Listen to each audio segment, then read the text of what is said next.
Hello friends, आपका स्वागत है टारगेट एम्स जोधपुर चैनल में। और आज हम पढ़ेंगे कुछ important question for tissue system से। सेल और टिश्यू चल रहा था हमारा, सेल ख़त्म हो चुकी है, अब हम टिश्यू से पढ़ेंगे। तो फर्स्ट अपना या 50वां नंबर क्वेश्चन देख लो, पी आर यादव का। वेरी इंपॉर्टेंट है, आप खुद से पढ़ोगे तब भी आपको समझ में आ जाएगी। इजी लैंग्वेज है लेकिन फिर भी इसके कुछ कुछ क्वेश्चन बहुत डिफ़िकल्ट है, तो आपको ये वीडियो देखोगे तो हेल्प मिलेगी। फिर है अपना ये 50 number question, name of the tissue which is widely and evidently distributed in human body. तो ये क्वेश्चन देखो कितनी बार पूछा हुआ है, इतने सारे एग्जामों में पूछा हुआ है, तो ये आपको याद ही रखना पड़ेगा कि कौन सा टिश्यू है। तो वो होता है कनेक्टिव टिश्यू, ठीक है। बाकी सब क्या है, गलत है। तो connective tissue are is the right answer. फिर नेक्स्ट, अब देखो यहाँ पे कुछ इसका छोटा मोटा रैशनल भी दिया हुआ है। वैसे ज़्यादा इसमें रैशनल नहीं है, लेकिन जो भी दिया हुआ है वो इनफ है, काफ़ी है। तो a collection of the similar cell and intracellular substance that perform a particular function called tissue. The four major group of tissue are epithelium, connective, muscular and nervous tissue। ठीक है, कितने होते हैं टिश्यू, 4 प्रकार के होते हैं। इसमें पता चल गया आपको। एक तो होता है एपिथेलियम, दूसरा कनेक्टिव, थर्ड मस्कुलर और नर्वस सिस्टम। 4 होता है। Among 4 tissue connective tissue is the most abundant and widely distribution tissue of the body. 51 number question होता है, which of the following tissue are found in the outer layer of skin lining of organ, blood and lymph vessels and body cavity. तो वो भी कौन होता है, वो होता है एपिथेलियम टिश्यू। इसको आप कैसे याद रख सकते हो, ऐसे सारे टिश्यू इजी है। देखे तो देखो, आउटर बॉडी में, यहाँ पे आउटर बॉडी में लाइनिंग कौन करता है, तो वो एपिथेलियम टिश्यू होता है। ये अब आप 2-3 बार इस बुक को पढ़ेंगे या फिर इसकी थ्योरी बुक आती है वो भी पढ़ोगे ना, मैं आपको कोशिश करूँगी वो भी पढ़ाने की, तो ये उससे इजी से पता चल जाता है। एपिथेलियम टिश्यू वहाँ पे दिया हुआ है ऐसे।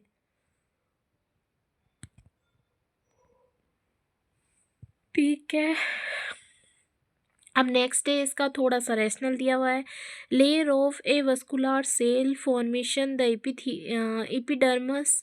बोल रहा है layer of avascular cell from the epidermis, outer layer of the skin and lining of the organ, body cavity and blood and lymph vessels. Epithelium में भी सिंपल या कंसिस्टेंटिंग ऑफ सिंगल लेयर और stratify consisting of several layer. अब इसका एक question भी आएगा, आगे देखना। क्या है ना, बहुत सारी लेव या सीवियर लेयर किसकी होती है, तो वो होती है स्ट्रेटिफाइड की। ये पीछे क्वेश्चन भी आएगा, इज़ वेरी इम्पोर्टेंट। ठीक है, फिर नेक्स्ट है, cell making of the epithelium में भी फ्लैट हो सकती है, सेक्वोमस एपिथेलियम हो सकती है, कोबाइडल एपिथेलियम या फिर सिलेंड्रिकल कोलुमनार एपिथेलियम। फिर 52 नंबर क्वेश्चन क्या है, which of the following epithelium tissue is composed of several layer. ये देखो आ गया ना, several layer of the cell, तो वो कौन होता है, स्ट्रेटिफाई। तो आपके इसके रेशनल से भी क्वेश्चन उठते हैं, इसलिए मैं आपको रेशनल भी बता रही हूँ साथ साथ में, ताकि आपको समझ में भी आए और आसानी हो। पूरी बुक आपको मिल जाए, अगर किसी के पास नहीं हो पी आर यादव तो उसके लिए भी आसानी हो। फिर नेक्स्ट क्वेश्चन क्या है, which of the following is statement true. तो फर्स्ट बोल रहा है कि squamous epithelium are called the cube shape, तो ये तो गलत है। सेकेंड है, stratify epithelium consist of single layer, ये तो बिल्कुल गलत ही है ये भी, क्योंकि सीवियर लेयर होती है, तो ये गलत हो गया। फिर है थर्ड नंबर की, stratify cuboidal epithelium have many layer of the cell, तो हाँ ये एकदम सही है, क्योंकि ये मैनी लेयर से होता है। फिर है सिंपल कोलुमनार एपिथेलियम है इज फ्लैट सिक, हाँ ये गलत है। अब है 44 नंबर क्वेश्चन है कि collagen fibre is characterise of which tissue. तो कोलेजन फाइबर में कौन सा होता है, तो उसमें होता है कनेक्टिव, क्योंकि देखो कोलेजन कोलेजन का मतलब होता है फाइबर्स, तो वो क्या होने चाहिए आपस में, मस्कुलर में ऐसा नहीं होता है, एपिथेलियम में नहीं होता है, नर्वस में नहीं होता है, तो क्या हो जाएगा कनेक्टिव। इसका आंसर हो जाएगा सी।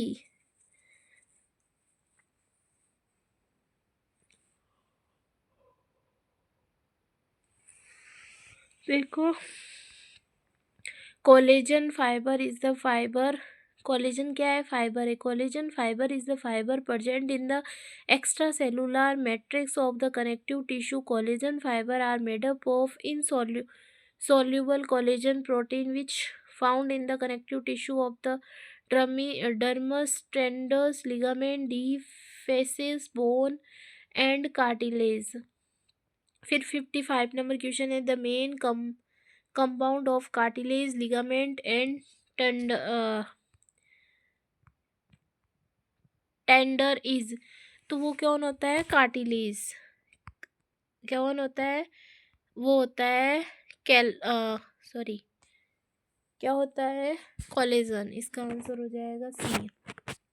क्या बोल रहा था, the main component of cartilage, ligament are tendon is called a collagen, C इसका आंसर है।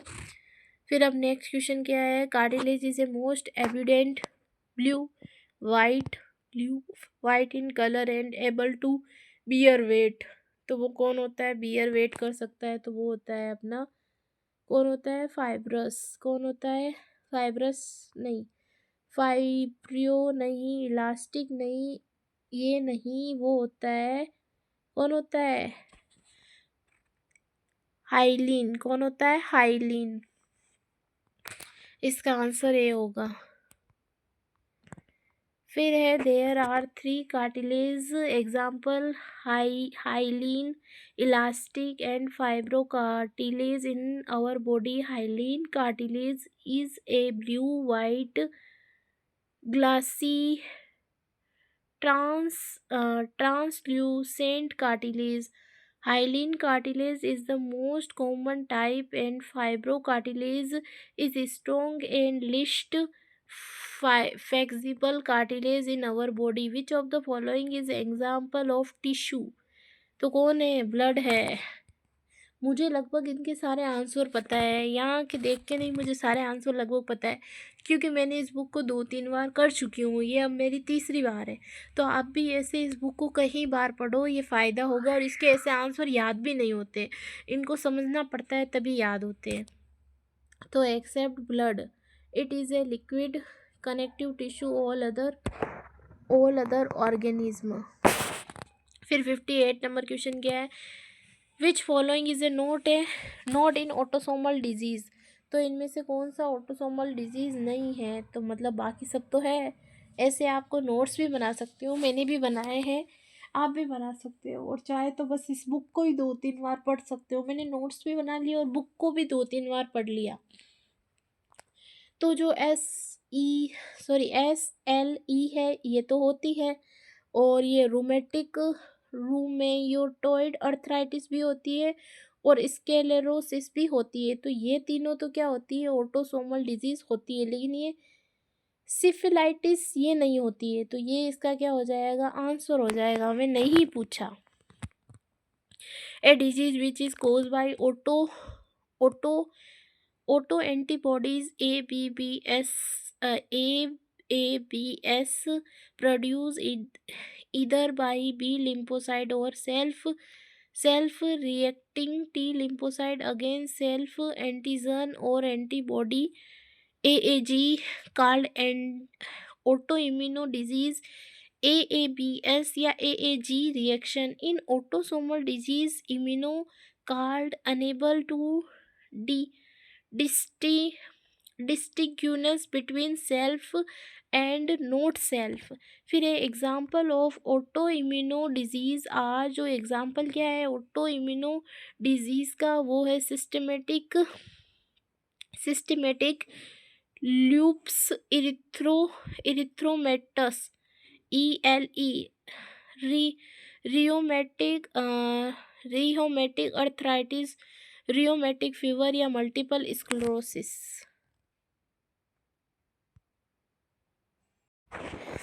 और क्या है, glomerulo nephritis, glomerulo nephritis, myasthenia gravis, ये सब क्या है, ऑटोसोमल रिसीवर डिजीज है। Chronic thyroidism, rather Reiter syndrome और ग्रेव्स डिजीज। आप इसको एक लिस्ट बना के लिख के दीवार पे चिपका के याद भी कर सकते हो। ये सब चीज़ें याद करने की है। अभी CHO का एग्ज़ाम है तो उसमें ये क्वेश्चन आ सकते हैं। फिर नेक्स्ट क्वेश्चन क्या आ गया है कि CLE is a disease of, तो ये किसकी डिजीज़ है, तो ये है अपनी कनेक्टिव टिश्यू की डिजीज़ है। किसकी है, कनेक्टिव टिश्यू की। तो देखो सिस्टमेटिक लूप्स इरिथमेटोसिस यानी कि SLE is a chronic auto immuno disease of the connective tissue involving multiple organ system. It name is divide from characterize erythematosus यानी कि रेड, इरिथ्रोमस मतलब रेड हो गया, butterfly rashes over the nose and cheeks. फिर है the disease is the most prevented in women, ratio of 8:1, specially during child bearing age. ठीक है, फिर नेक्स्ट क्वेश्चन क्या है, the main feature of SLE, तो हमने पढ़ा था कि इसमें रेड रेसेस और चिक्स पे होते हैं, तो इसका आंसर हो जाएगा A। फिर नेक्स्ट क्वेश्चन क्या है, ए स्ट्रक्चर कंपाउंड ऑफ 2 और more tissue is term as. क्या बोल रहा है, ए स्ट्रक्चर, कौन सी ऐसी स्ट्रक्चर है जिसमें कंपोज हो रहे हैं 2 और उससे मोर टिश्यू इज टर्म एज, तो उसको हम क्या बोलते हैं, उसको ऑर्गन बोल देते हैं। जिसमें 1 से 2 टिश्यू मिलकर क्या बनाते हैं, ऑर्गन। ये सीरोसिस मेम्ब्रेन नहीं है, ऑर्गन सिस्टम नहीं है, ये कॉम्प्लेक्स टिश्यू नहीं है। ए बॉडी, क्या बोल रहा है, a body structure made up 2 और more tissue that all contributed to perform some specific function is called organ, उसको हम क्या बोलते हैं, ऑर्गन। फिर देखो मस्कुलर टिश्यू में क्या आ जाएगा, what is term for the smallest function unit of the muscles. तो क्या बोल रहा है कि व्हाट इज टर्म, कौन सा ऐसा टर्म है for smallest function unit of muscles, तो मसल्स की फंक्शनल स्मॉलेस्ट यूनिट को हम क्या बोलते हैं, उसको हम बोलते हैं सार्कोमियर। क्या बोलते हैं, सार्कोमियर। ए इसका आंसर है। ये आपको याद रखना पड़ेगा कि what is the term for smallest function unit of muscle, तो सार्कोमा। ये मायोफाइब्रियल नहीं है, टेंडर नहीं है, मस्कुलर फाइबर्स नहीं है। फिर नेक्स्ट क्वेश्चन है the contracted protein skeleton muscles is, तो वो कौन सी होती है, ये बोल रहा है जो हमारी बॉडी है या जो हमारी स्केलेटन मसल्स है उसके अंदर कौन सी कंट्रैक्टेड प्रोटीन होती है, तो वो ट्रोपोनिन नहीं होती है, वो टिटिन नहीं होती है, वो ट्रोपोमाइसिन नहीं होती है, वो होती है एक्टिन। तो इसका आंसर होगा D। देखो ये क्या बोल रहा है कि contracted protein in skeleton muscles are actin and myosin. कौन कौन सी होती है, 2 होती है, एक तो होती है एक्टिन, एक होती है मायोसिन। आर रेगुलर प्रोटीन, जो क्या है, regular protein are the tropomyosin and troponin, जो कौन कौन सी है, ट्रोपोमाइसिन और ट्रोपोनिन है। Thick filament are the made up, जो थिक होती है, थिक का मतलब होता है मोटी, फिलामेंट जो होता है वो माइसिन है, और जो थिन जो पतला फिलामेंट होता है वो मेडअप करता है एक्टिन का। Troponin or tropomyosin, troponin and tropomyosin. फिर नेक्स्ट क्वेश्चन क्या है, tropomyosin in muscles fibre protein कौन सी होती है, तो हमने यहाँ देख लिया है कौन सी होती है ट्रोपोमाइसिन में। बता सकते हो आप कौन सी होती है, आप बताओ कौन सी हो सकती है। कंट्रैक्टल होती है, एंड्रॉइड होती है, स्ट्रक्चर होती है, या रेगुलर होती है, तो वो होती है रेगुलर। क्या होती है, रेगुलर होती है।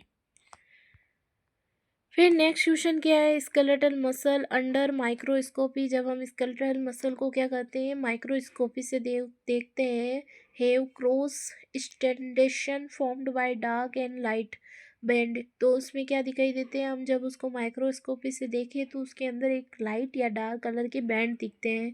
Dark band are formed protein. तो डार्क जो होते हैं उनमें कौन सी प्रोटीन होती है, तो दो ही प्रोटीन होती है, तो इनको तो काट ही देते हैं, या तो एक्टिन होगी या माइसिन। तो ये होती है अपनी लाइट में, ये होती है डार्क में। तो हमें किसको पूछा, डार्क का ही पूछा है, तो वो हो जाएगा डी, मायोसिन। देखो, मायोसिन ए प्रोटीन प्रेजेंट इन मस्कुलर फाइबर्स, ये कहाँ होती है, मस्कुलर फाइबर्स में होती है। And constituting about 45% of total muscle protein. और ये कितना होता है इसके अंदर, इसमें होता है 45% ऑफ टोटल मस्कुलर प्रोटीन होता है। The dark stranded A band is composed of the thick filament containing myosin protein। फिर नेक्स्ट क्वेश्चन क्या है, immediate source of energy for muscular contraction is. तो इमीडिएट सोर्स किससे मिलता है हमें, क्या बोल रहा है क्वेश्चन की, immediate source of energy for muscular contraction, तो वो होता है अपना एडेनो ट्रोपोफॉस्फेट। कौन होता है, एडेनो ट्रोपोफॉस्फेट। ये एटिनोमाइसिन नहीं है, ये ट्रोपोनिन नहीं है, ये नहीं है, तो ये क्या है, एडिनोसिन ट्रोपोफॉस्फेट, यानी कि बी इसका आंसर है। तो देखो क्या बोल रहा है ये बोल रहा है myosin catalyze remove of third phosphate from adenosine triphosphate, यानी कि T ATP, thereby releasing energy need for muscles contraction. फिर नेक्स्ट क्वेश्चन क्या है, sarcomere refer to the that protein of myofibres between. तो कैसे बॉन्ड होते हैं, हमने देखा था कि 2H बॉन्ड होते हैं, क्या होते हैं, 2H बॉन्ड, डी इसका आंसर है। देखो, इस सार्कोमियर क्या है, मसल्स की सबसे छोटी फंक्शनल यूनिट है, याद रखना। A sarcomere is the smallest function unit, contractive unit of the muscle fibres made up of the protein filament arounded between two dark या two disc any of the protein, example actin, myosin, troponin present in the sarcomere that contributed to the contraction of the muscular fibers called sarcomere protein। फिर देखो 68 number question क्या है, which of the which of the below is the true statement about the H zone of the sarcomere. तो वो कौन है, पहला है कि ये थिन फिलामेंट होते हैं ओनली, तो ये गलत है, थिन नहीं होते, ये थिक होते हैं। ये सही बोल रहा है, लेकिन ये इसने कुछ साइड बाई बोल दिया, वो गलत हो गया, ये भी गलत हो गया। तो ये क्या होता है, थिक होते हैं, थोड़े मोटे होते हैं, तो इसका आंसर होगा डी।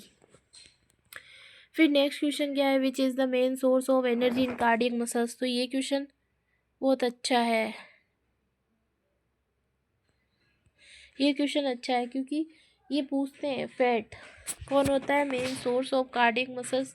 अपनी कार्डियक मसल्स को चलने के लिए सोर्स एनर्जी कहाँ से मिलती है, तो वो मिलती है फैट से। इसका आंसर हो जाएगा बी, क्या हो जाएगा, B. Fatty acid are the heart main source of while although ketone bodies and lactase can be services as fully for heart muscles. In fact, heart muscles consume acetyl in performance to glucose। There is no glycogen stored into the heart muscle। उनके अंदर कोई glycogen store नहीं होता है, उनको किसकी ज़रूरत होती है, डायरेक्ट फैट से वो अपनी एनर्जी लेता है हार्ट। फिर देखो क्वेश्चन नंबर है 70, जो क्या बोल रहा है, what is a muscles relaxes which of the following. तो क्या बोल रहा है, when a muscles relaxation which of the following occur, किसके द्वारा होती है मसल रिलैक्शन। तो बोल रहा है all the ATP use up. तो एटीपी तो एनर्जी की ज़रूरत में होता है, तो ये गलत हो गया। सेकंड बोल रहा है कि the actin binding the site of stated, ये भी गलत हो गया। द नर्व फोर्सफुल में नहीं, the nerve stimulated in removed. तो इसका आंसर होगा डी, क्या होगा, D, D is the right answer. फिर है देखो relaxation in the skeleton muscle begin with the motor neuron which stop releasing it chemical signal H into the ACH into the synthesis it the NMG यानी कि neuro muscular Jackson. फिर है type of muscles, तो कौन कौन सी होती है, तो टाइप ऑफ मसल सब होती है। कौन कौन सी होती है, स्टेडिफाई होती है, नॉन स्टेडिफाई होती है, कार्डियक होती है। तो आंसर क्या हो जाएगा डी, इसका सही आंसर क्या है डी। देखो on the basic of histological structure muscle tissue in human body, human divided into three type, smooth non stated.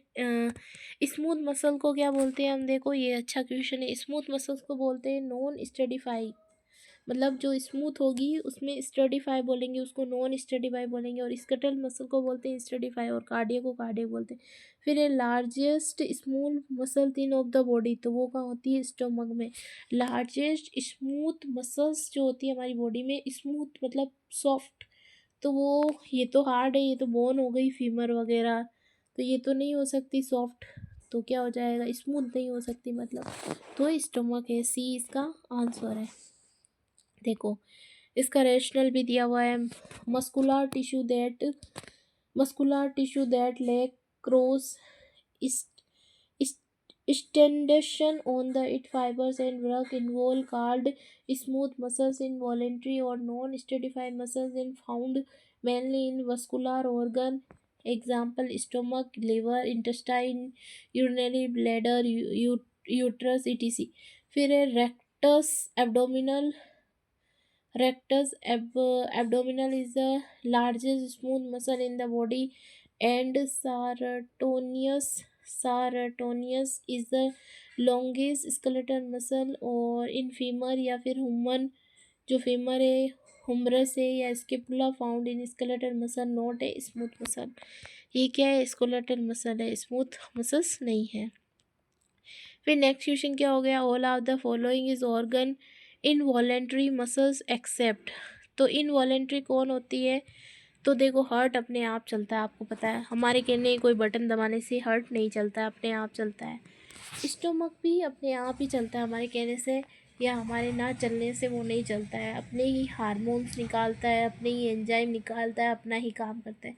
Intestine भी अपने कहने से नहीं चलती है, तो ये सब तो हो गया है अपने कहने से इनवॉलेंट्री। इसने पूछा कि ऑल ऑफ द फॉलोइंग, सब तो है इनवॉलेंट्री जिनको हम कंट्रोल नहीं कर सकते, एक को कर सकते हैं एक्सेप्ट बताना है, तो वो क्या हो गया स्केलेटन, इसका आंसर क्या हो गया सी। अब नेक्स्ट क्वेश्चन क्या है, the type of muscle found in vascular organ and blood vessels is called, तो वो क्या इनवॉलेंट्री, अभी हमने देखा था कि जो ब्लड वेसल्स होती है या फिर बॉडी के जितने भी इंटरनल ऑर्गन होते हैं, यहाँ तक कि सांस पे भी अपना हक नहीं है। हम थोड़ी देर अपनी सांस को रोक सकते हैं, लेकिन फिर सांस लेने के लिए अपना हाथ अपना आप छूट जाएगा, तो वो भी इनवॉलेंट्री है। तो ये सब क्या इनवॉलेंट्री है, तो ये क्या हो गया इसमें इनवॉलेंट्री हो जाएगा डी। देखो the type of muscle found in the vascular organ in blood vessels is called, तो वॉलेंट्री तो है ही नहीं, मायोकार्डियम से कोई रिलेशन नहीं, कार्डियक नहीं, तो इनवॉलेंट्री हो जाएगा इसका आंसर। फिर देखो क्या है, the function of smooth muscle is to, क्या फंक्शन है स्मूथ मसल्स का, देखो स्मूथ मसल्स का क्या फंक्शन है, फर्स्ट है क्रिएट हर्ट, तो ये तो नहीं है। फिर है proper blood into the circulation system, ये भी नहीं है। Proper food through the GIT, हाँ ये है, इसका आंसर क्या होगा सी, क्या हो जाएगा सी, सी इज अ करेक्ट आंसर। अब देखो 76 नंबर क्वेश्चन क्या है, which of the following is muscle contain non stratified muscular muscle, sorry बोल रहा है कि विच ऑफ द फॉलोइंग का मतलब होता है इनमें से कौन सा muscle is non stratified muscles, तो नॉन स्ट्रेटिफाइड का मतलब हो गया है, नॉन स्ट्रेटिफाइड का मतलब क्या हो गया है, जो स्मूथ हो, तो वो क्या होगी स्मूथ मसल, इसका आंसर क्या होगा ए, नॉन पेन मसल्स नहीं, स्केलेटन नहीं, कार्डियक नहीं। ये क्या बोल रहा था, which muscle is non stratified, तो हमने ये पहले भी पढ़ा था, तो नॉन स्ट्रेटिफाइड मसल्स कौन सी होती है, तो वो होती है स्मूथ।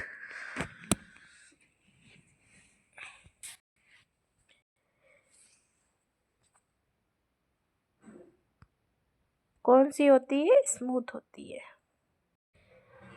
अब देखो नेक्स्ट क्वेश्चन क्या है 77 cardiac muscle different for skeletal muscles by, क्योंकि ये वॉलेंट्री नहीं होती है ना, क्योंकि देखो कार्डियक मसल्स का पूछा है स्केलेटल मसल्स में, तो हमें अपने कार्डियक मसल्स के बारे में ढूंढना है। It contain actin and myosin protein, तो ये तो गलत हो गया फर्स्ट। सेकेंड है ऑटोनोमिसिटी एंड कंडक्टिसिटी, हाँ ये सही है, तो इसका आंसर बी सही है। देखो फिर रैशनल क्या है, cardiac muscles difference from skeletal muscles because cardiac muscles are made up of specialized cardiac muscles fibers which is called the autorhythmic fibers because they are the self exhibitable, so cardiac muscles can be beat if the removed from body autonomically. Cardiac muscles have also faster conducting by presence of gap section। अब हम पढ़ेंगे cell division के कुछ important questions. तो cell division के important question क्या है, पहले है mitotic is contain of, mitotic का मतलब होता है समसूत्री विभाजन, तो मायोटिक में क्या होगा, cell division without reduction, cell क्या होगी, डिवीजन होगी विदाउट कोई रिडक्शन की, तो इसका आंसर क्या हो जाएगा बी। इसका थोड़ा बहुत रैशनल भी है, देखो mitotic is a type of cell division of somatic cell, यानी कि एक्सेप्ट गैमेट। देखो जो मायोटिक डिवीजन होता है वो सब में होता है, जैसे कि सोमेटिक सेल होती है, एक्सेप्ट दिया हुआ है इसमें gametes in which each daughter cell contain the same number of the chromosome as the parental cell, no reduction, इनमें कोई रिडक्शन नहीं होता है, सेम टू सेम ये क्या आ जाती है अपनी, देखो विदाउट रिडक्शन, यानी कि जैसी मदर वैसी डॉटर के सेम टू सेम लक्षण आते हैं इसके अंदर। फिर है मियोसिस जिसको बोलते हैं अर्धसूत्री विभाजन, जो किसमें होता है, हम में होता है, इंसानों में होता है, इंसानों मतलब बॉडी की सब सेल में तो होता है मायोटिक डिवीजन, और मियोसिस किस में होता है, सिर्फ जब जब वो बच्चा बनता है, अंदर एम्ब्रियो बनता है ना, तब जाइगोट, फिर एम्ब्रियो बनता है, फिर फिटस बनता है, तब ये होता है अपना मायोसिस होता है, मियोसिस होता है। Meiosis is a type of cell division producing gametes, मतलब गैमेट्स लाइक जैसे कि एग स्पर्म इनके अंदर होता है, in which daughter cell contain half the number of chromosome haploid than the parietal cell. फिर नेक्स्ट क्वेश्चन क्या है, what is correct sequence of the meiosis mitosis में करेक्ट होगा, देखो सबसे पहले होता है प्रोफेज, फिर मेटाफेज, फिर इनाफेज, फिर टीलोफेज, तो इसका करेक्ट आंसर क्या हो जाएगा टी, प्रोफेज, मेटाफेज, इनाफेज, टीलोफेज।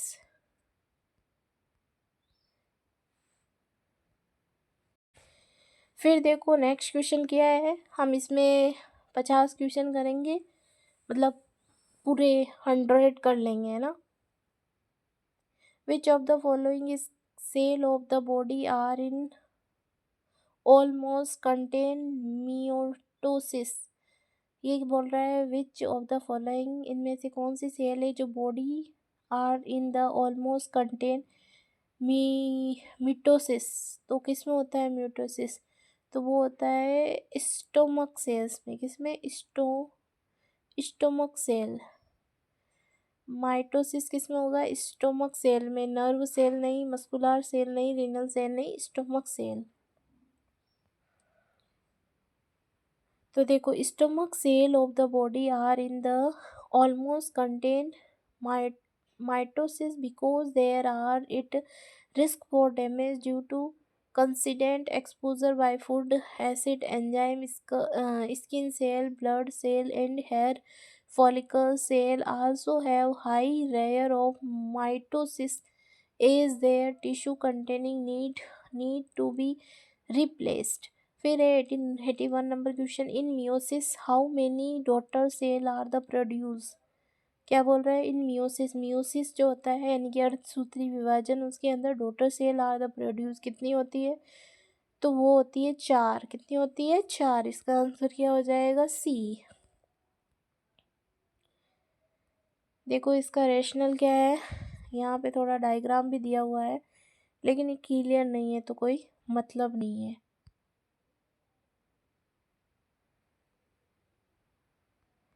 देखो क्या बोल रहा है, at the end of meiosis there are 4 haploid daughter cell are formed to develop into either sperm or egg cell seen in diagram। फिर है 82 नंबर क्वेश्चन, जो क्या बोल रहा है, इन मियोसिस यानी कि अर्धसूत्री विभाजन साइनअप सीन ड्यूरिंग, तो किस में होता है ये, किस में होता है, बताओ बताओ बताओ। तो ये होता है synapsis occur in during prophase. ये डायग्राम दिख नहीं रहा होगा, ठीक है। चलो इसका रेशनल देख लेते हैं हम। तो इन मियोसिस यानी कि अर्धसूत्री फर्स्ट में synapsis formation occur in the zygotic stage of prophase first. क्या बोल रहा है, in meiosis first synapsis formation occur in the zygotic stage of the prophase first. During prophase first या chromosomal start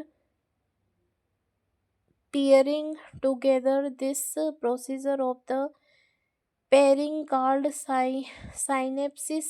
Such period chromosome are called homologous chromosome.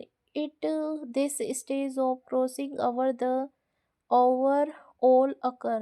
फिर है 83 number of chromosome it metaphasic is, तो वो होगा 2 और both meiosis and mitosis and meiosis. हाँ सही, ये दोनों ही होता है, भी इसका करेक्ट आंसर है। Number of chromosome is metaphasic में क्या होगा, 2 in both mitosis and meiosis. फिर देखो क्या बोल रहा है, क्रोमोसोम वन ऑफ, क्या बोल रहा है, Chromotid is one of two identical halves of chromosome formed by DNA replication of each chromosome before mitosis and meiosis. They are joined together at the centromere and separate at the end of the metaphase. There are now। फिर एक chromosome migrate to opposite pole of the cell anaphase. फिर 84 number question क्या बोल रहा है, chromosomal abnormality by in error in the nucleus division where in the pair of the chromosome fail to separate and both are carry to one pole resulting daughter cell contain in unequal number of chromosome occur by which of the following। तो वो कौन होता है, वो होता है non डिसजेक्शन। क्या होता है, नॉन डिसजेक्शन, यानी कि डी इसका आंसर है। देखो क्या बोल रहा है, rational the failure of pair of chromosome to separate during meiosis, allowing one daughter cell to have both chromosome and other daughter cell does not receive any chromosome when this period chromosome fertilized by other egg and sperm is result of trisomy। अब ये body plan से कुछ question है, ये भी कभी कभी आ जाते हैं एग्जाम में, इम्पोर्टेंट है। Which plane divided the brain into two equal right and left portion. देखो ये बोल रहा है कि बराबर बांटना है राइट और लेफ्ट में, तो कैसे बांटेंगे, पैरासेजाइटल पैलेंट, कैसे बांटेंगे। देखो बोल रहा है which plane divided the brain into unequal equal नहीं बोल रहा है, अनइक्वल बोल रहा है। जैसे कि ये अपना ब्रेन है, इसको 2 भागों में बांट रहा है, पर ये बोल रहा है अनइक्वल, ऐसे कर दिया इसने। तो इक्वल बोलता तो 20 से हो जाता, ऐसे ट्रांसफ़र होता तो ये ट्रांसफ़र वाला हो जाता है, तो ये तो गलत हो गया। फ्रंटल भी नहीं होगा, मिड सेजाइटल भी नहीं होगा, ये होगा पैरासेजाइटल, डी इसका आंसर है। देखो इसका रेशनल भी देख लेते हैं। देयर आर 4 प्लांट्स, कितने होते हैं, 4 प्लांट्स होते हैं। फर्स्ट है सेजाइटल प्लेंट, ए वर्टिकल, ये होता है vertical plaint through the longitudinal axis of the body और organ and divided into the right and left part. It may be mild sagittal pass through midline of the body and divided equal into the right and left or फिर है parasagittal not pass through midline so divided body non equally in right and left side. फिर है transfer plant cross sectional it divided the body and in organ into the superior and inferior portion. फिर है for frontal plane बोल दो या फिर Cornell plane बोल दो. It divided the body and in organ into the anterior and posterior यानी कि आगे और पीछे की तरफ. ऑब्लिक्यू प्लेन बोलते हैं it pass through the body और in organ in the oblique angle. फिर है 86 नंबर क्वेश्चन अपना. A plane that passes through mid line of the body and divided into equal. अब की बार क्या आया इक्वल. तो इक्वल वाला कौन सा होता है mid sagittal plant. Equal right and left side में तो क्या हो गया इसका आंसर हो गया सी. अब देखिए नेक्स्ट क्वेश्चन क्या है. Which plant divided the body into the anterior and posterior ventral and dorsal portion. तो वो कौन होता है वो होता है कॉर्नल प्लांट. कौन होता है कॉर्नल प्लांट. इसका आंसर हो गया डी. फिर है कुछ मिसकैलियनस यानी कि कुछ ऐसे. तो देखो फर्स्ट क्वेश्चन क्या होगा इसमें. विच of the following is not a features of life. Life का कौन सा फीचर्स या फीचर्स नहीं है. तो ग्रोथ तो होती है. हम बड़े होंगे ग्रोथ होगी तो ग्रोथ तो होती है. रिप्रोडक्शन भी होता है और रिस्पॉन्सिवनेस भी होता है. लेकिन ऑर्गन सिस्टम ही हमारा काम नहीं है सेल का काम है. देखो except organ system other option are the basic life process that distinguish from living or non-living. Six most important life processes of the human body are metabolism, responsiveness, movement, growth, differences, and reproduction. Cell, tissue, organ system, and whole body are the structure, hereditary or composition system of the body. फिर 89 number question क्या हो गया. Among this which is noble gas except. तो ये कुछ question है जो पहले ESI में पूछे गए थे. इम्पोर्टेंट होगा इसमें फ्लोरीन. कौन है फ्लूरोडीन. ऐसे आप मेरी तरफ ही स्प्लिंग्स को ऐसे बोल सकते हो. ठीक है फ्लूरोडीन. इसका आंसर हो गया अपना डी. देखो noble gas are the chemical element in group 18 of the periodic table. There are the most stable in element due to maximum number of the electron in the their outer shell या shell. Shell बोल सकते हैं. Naturally occurring 6 noble gas are the helium. कौन कौन सी होती है. देखो हीलियम होती है ये भी याद कर लेना. और नियोन होती है. एग्रोन होती है. क्रिप्टोन होती है.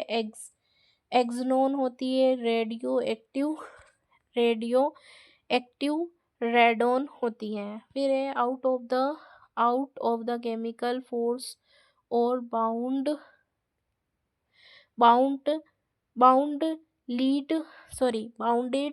Lined below the strong one is.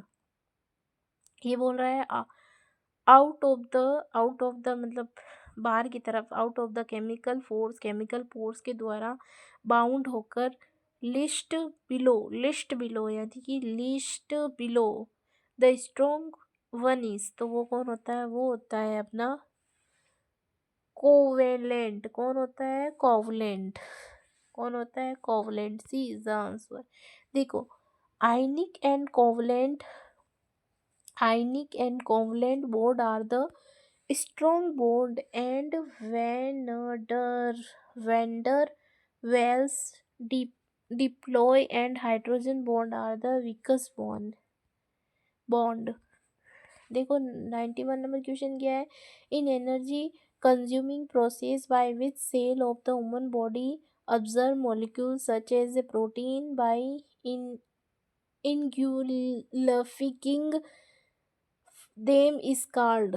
तो उसको हम क्या बोलेंगे, उसको बोलते हैं एंडोकाइनोसिस। क्या बोलते हैं, एंडोकाइनोसिस। देखो रेशनल क्या है, इंडोकाइटोसिस, इंडोकाइटोसिस बोल दो। Endocytosis is the method of the injection of the foreign substance by the cell. Phagocytosis is a form of endocytosis. Phagocytosis is a 3 stage process by which phagocytosis यानी कि न्यूट्रोफिल्स हो गया, मोनोफिल्स हो गया एंड और क्या हो गया, माइक्रोफेजेस हो गया, इन इन इनकुलफ हो गया, इनगुलफ हो गया, डिस्ट्रॉय माइक्रो ऑर्गेनिज्म हो गया, other foreign antigen and cell bodies हो गया। Exocytosis means discharge of part particular form of cell. The characterize of anastomer is, तो वो है बोथ ए और बी, यानी कि only that there is chemical identical है और only that there is mirror image of each other, तो दोनों होंगे। तो ये देखो थोड़ा रेशनल दिया गया है यहाँ पे। इना एना एनाटोमर और enantiomorphs are one of the pair of isomer, each of which is the minor image of other. There may be identical in chemical characterized, but in solution one rotate a beam of polarized light in one direction and the other in the opposite direction. Isomer is called the destroy if they rotate light to the right and levo if they rotate light to the left। फिर है hydrolysis of the fat by alkali is known as, तो वो होता है saponification, यानी कि इसका answer क्या हो जाएगा, बी। देखो स्पोनिफिकेशन या फिर conversion into the shop means the hydrolysis or the splitting of fat by alkali yielding glycerol and 3 molecular of alkyl salt of fatty acid, the shop। फिर नेक्स्ट क्वेश्चन क्या है, what is the observe of tissue with the naked eye to study disease called, तो उसको बोलते हैं हम gross pathology. Study करना tissue की नेक्ड आई से उसे बोलते हैं ग्रोस पैथोलॉजी। देखो gross pathology means the microscopy manifestation of the disease in organ and tissue that can see by naked eye. Example, a malignant tumor, clinical pathologically mean pathological that use clinically analysis and other laboratory procedure in the diagnosis and treatment of the disease. Experimental pathology means the study of the disease including artification and inter inter in internally, especially in animals. Molecular pathology means the study of the pathological effect especially in molecules। फिर next question क्या है, 95 what is kind of the substance can not permeate membrane by passive diffusion, तो कौन सा होगा,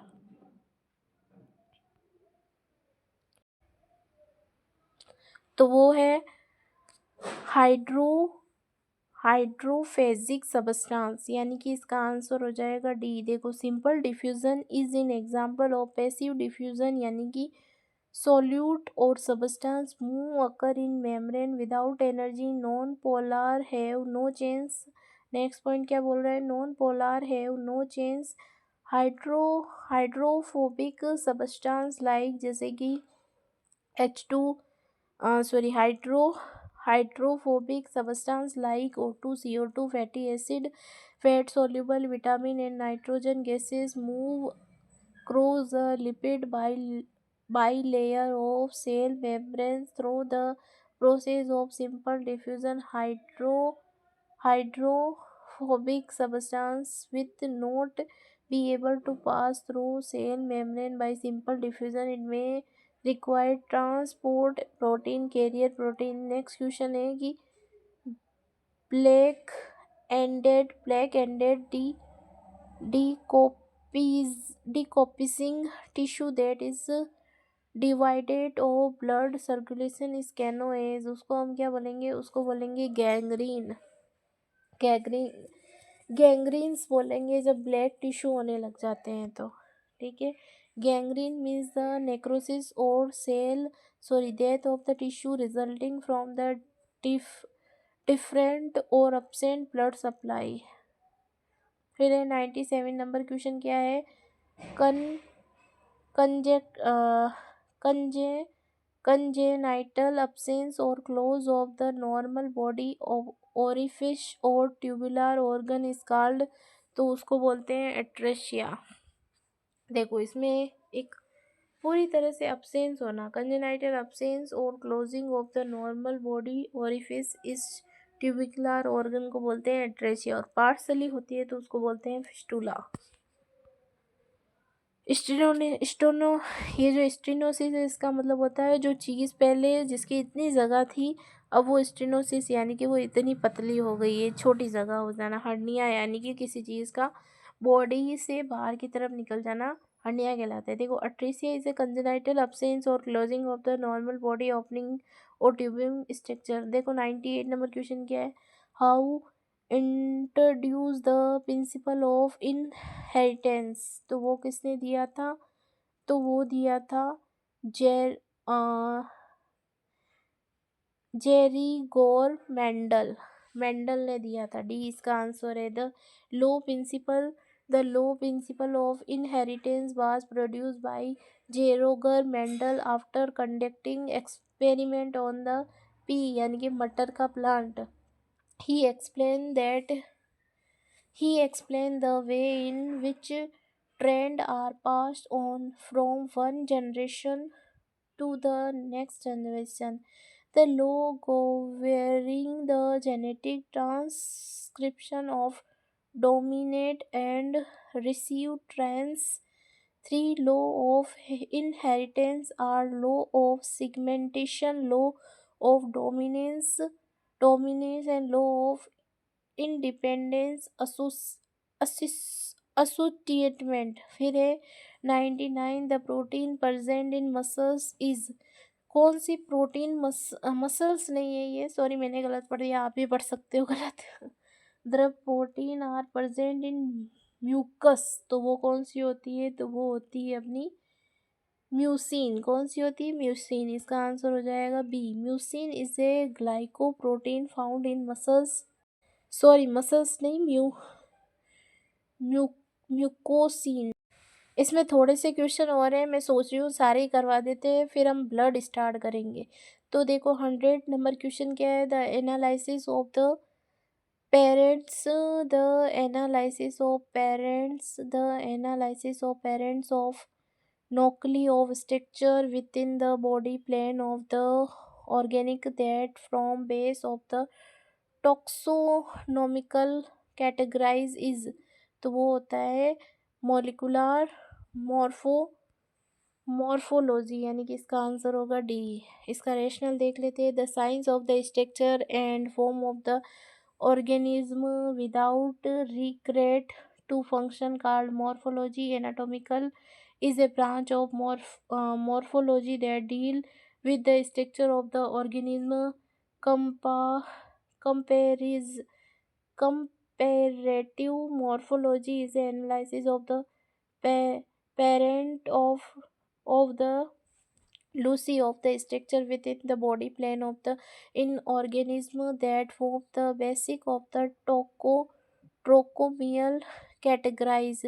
फिर next question क्या है, large heaped up mass of scar tissue developing and extending below the wound surface is canoes, तो उसको बोलते हैं किलोइड्स डी होगा इसका आंसर। देखो क्या बोल रहा है, keloids is in exuvator scar that form that the side of the injury or in incision and spread behind the border of the original lesion। फिर है which protein are classified based on their function, तो वो होती है protective protein B. देखो classification of protein based on function, तो पहला है प्रोटेक्टिव प्रोटेक्टिव प्रोटीन कौन है, आईजी या clotting factor. Classification of protein based on the function, तो प्रोटेक्टिव प्रोटीन कौन है, आईजी और क्लोटिंग फैक्टर है। फिर एक कैटालाइटिक प्रोटीन कौन है, एंजाइम है। फिर है स्ट्रक्चर प्रोटीन कौन है, तो वो कोलेजन है, इलास्टिन है। फिर है कन कंट्रेक्टियल प्रोटीन, तो वो माइसिन है, एक्टिन है। फिर है ट्रांसफर प्रोटीन कौन है, तो वो एल्बुमिन है। फिर है रेगुलर प्रोटीन कौन है, रेगुलर प्रोटीन में हार्मोन आते हैं जैसे कि इंसुलिन। जेनेटिक प्रोटीन कौन है, हिस्टोस्टोन है। Classification of protein based on shape are fibrous protein and globular protein. Classification of protein based on composition and simple conjugate and derived protein. ठीक है, अब है अपना 103 number question, primary structure of protein represent, तो क्या होगा इस primary structure of protein represent होता है linear structure of protein joint by peptide bond, तो इसका आंसर होगा ए।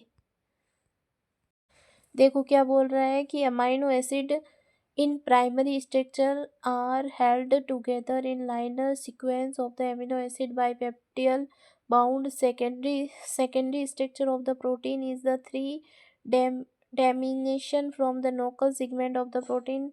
104 नंबर क्वेश्चन क्या है, are atom having the same mass number but different atom number, तो उसको क्या बोलते हैं, उसको बोलते हैं आइसोबर्स, यानी कि ए इसका आंसर है। ठीक है, फिर नेक्स्ट क्या है, टू और मोर केमिकल्स हैविंग टू और more chemical bodies having the same atom weight mass but different atomic number is called isobars. देखो नेक्स्ट क्या है, 105 number, germ line gene therapy. Germ line gene therapy में क्या होगा, हेरिटेबल। इसका answer क्या हो जाएगा, डी हो जाएगा, सॉरी सी हो जाएगा। Germ line gene therapy is a heritable. देखो क्या बोल रहा है, germ line genetic therapy involve the modify of the definitive gene in the sperm and egg called to get the further officing children with hereditary modified gene. The foreign DNA gene are integrated into the cell by using a vector carrier of the body DNA, example virus। फिर next question क्या है, what of the following are called nucleus. Which of the following are called nucleus किसमें होता है, तो वो होता है प्रोटीन और किसमें होता है, प्रोटीन और nutrients, protein and neutrons. D, any of the particles that collective make up the nucleus of an atom called nucleus। protein that nutrient are present in the nucleus। फिर 107 नंबर क्वेश्चन क्या है, tissue is histopathological are carry out in, तो क्या करता है, वो करता है 10% बम्फर्ड फॉर्मेशन, ए इसका आंसर है। फिर क्या है, genetic exchange process in which donor DNA is introduce to replaced by a virus, तो वो करते हैं हम किससे करते हैं, transduction transduction, D is called answer. देखो transduction is a genetic recombination in the bacteria in which DNA is carried from one bacterium to another by bacteriophagic या वायरस that infected bacteria। फिर नेक्स्ट क्वेश्चन क्या है, the activation of caspase is line to lead, क्या बोल रहा है, the activation of caspase is like to lead to, तो वो क्या होगा, वो होगा एपोपोइटिक सेल डेथ, यानी कि ये जो कैप्सियस होता है, caspases is a protein that regular programmed cellular death apoptosis, आपको ये सब याद रखना है। एप्टोपोइटिस इसका मतलब होता है सेल डेथ। फिर है क्या है, पाइरो पाई पाइको पाइकोनोसिस इज करेक्टराइज बाय, तो क्या होता है, उसके अंदर होता है न्यूक्लियर श्रिंकेज, क्या होगा, इस शब्द का हमें मतलब पता होना चाहिए, पाइकोनोसिस, तो इसका मतलब होता है nuclear shrinkage, B is called the answer. देखो the degeneration of the cell in which the nucleus shrinkage in the size and the chromatin contained to the solid structure mass called pyroxene या thickness। फिर next question है, the ectopic rest of the normal tissue called,